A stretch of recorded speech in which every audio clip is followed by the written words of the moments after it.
Hello everyone, another day, another vlog. Ayan, so maggagawa tayo ng pickle mango. So ito binalatan ko na yung mango and ini-slice ko na siya.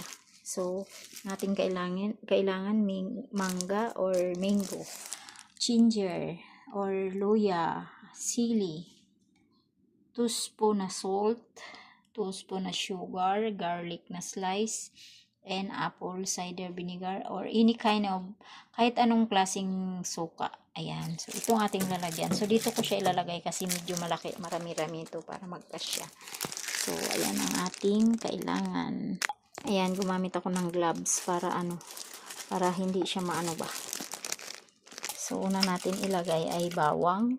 Ilagay tayo muna sa bawang sa ilalim para maganda yung pagkaano. Luya. Sunod natin ang ating mangga. Gumamit ako ng ng plastic gloves para hindi siya masira kasi pag kinakamay mo siya, napapanis. Kaya maglagay tayo ulit ng bawang para maano siya, para malagyan lahat.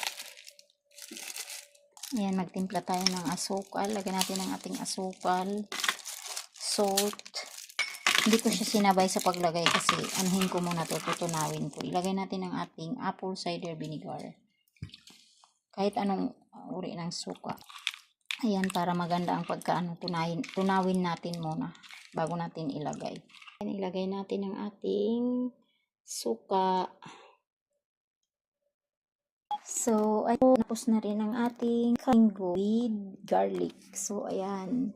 So, dapat nakaano siya ng suka, kaya lang tinatansya ko lang kasi pag ibabalik ta rin ko para maanuhan din yung nandito sa taas. So ayan, tapos ng ating pickle mango. Thank you so much. Bye bye.